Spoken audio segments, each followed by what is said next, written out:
जय हिंद, this is Amit and I welcome you all to your own YouTube channel Defence way.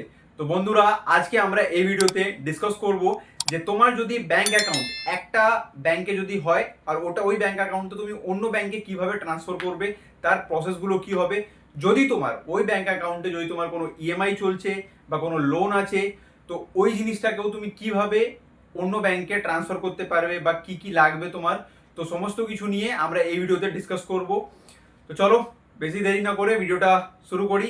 তার আগে যদি তুমি চ্যানেলে নতুন আছো তাহলে চ্যানেলকে অবশ্যই সাপোর্ট করো আর সাবস্ক্রাইব বাটনটাকে ক্লিক করে নাও আর বেল আইকনটাকেও অন করে দাও আর ভিডিওটাকেও লাইক করে দাও। চলো স্টার্ট করি।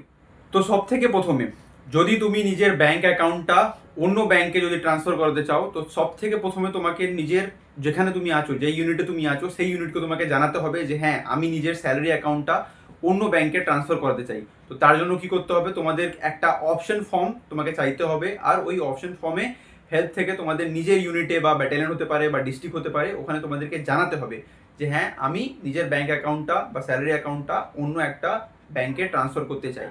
ঠিক আছে, এটা হলো পয়েন্ট নাম্বার 1। পয়েন্ট নাম্বার 2, যেটা সব থেকে ইম্পর্টেন্ট, অনেকজন আমাদেরকে বলেছিল, মেসেজ করেছিল যে দাদা আমার ওই ব্যাংক অ্যাকাউন্টে বা স্যালারি অ্যাকাউন্টে আমার ইএমআই চলে, আমার লোন চলে। তো এই ক্ষেত্রে কি করতে হবে, তোমাদেরকে যেই ব্যাংকে বা যেই শাখায় তোমাদের ইএমআই চলছে, ঠিক আছে, সেই ইএমআই থেকে তোমাদেরকে ব্যাংক থেকে নো অবজেকশন সার্টিফিকেট তুলতে হবে। ঠিক আছে, যে কোনো লাইবিলিটি হোক না কেন, তোমাদেরকে নো অবজেকশন সার্টিফিকেট তুলে সাবমিট করতে হবে নিজের ব্যাটালিয়নে বা ডিস্ট্রিক্টে। তখনই তোমরা ব্যাংক অ্যাকাউন্টটা অন্য ব্যাংকে ট্রান্সফার করতে পারবে। ঠিক আছে, no objection certificate is mandatory in that case. আর যাদের যাদের জন্য কোনো ইএমআই নেই বা কোনো লাইবিলিটি নেই, তাদের তো কোনো প্রবলেম নেই, তাদের শুধু অপশন ফর্ম থেকে ওই সাবমিট করলেই তোমাদের কাজটা হয়ে যাবে। ঠিক আছে, এর সঙ্গে তোমার অ্যাকাউন্ট ডিটেলস বা এইগুলো সাবমিট করতে হবে। ঠিক আছে, দেখো এবার এটার চেঞ্জ করার রুল আছে।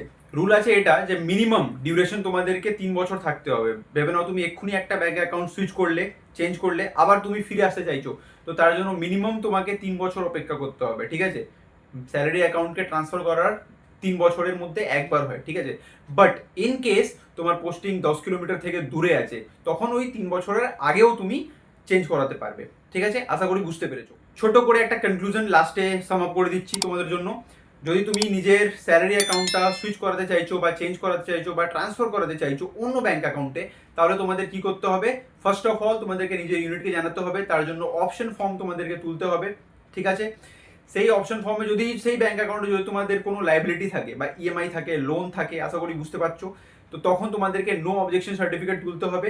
যদি নো অবজেকশন সার্টিফিকেট তোমাদের কোনো লোন ফোন যদি না থাকে, তাহলে কি করতে হবে, তাহলে কোনো নো অবজেকশন সার্টিফিকেট তোমাদের লাগবে না, শুধু অপশন ফর্ম সাবমিট করলেই কাজটা হয়ে যাবে। 3 বছরে একবার তোমরা ট্রান্সফার করাতে পারো। যদি তোমার ডিস্টেন্স 10 কিলোমিটার থেকে বেশি থাকে, তাহলে তুমি 3 বছরের বা 1 বছরেও তোমরা চেঞ্জ করাতে পারো। আশা করি বোঝাতে পেরেছি।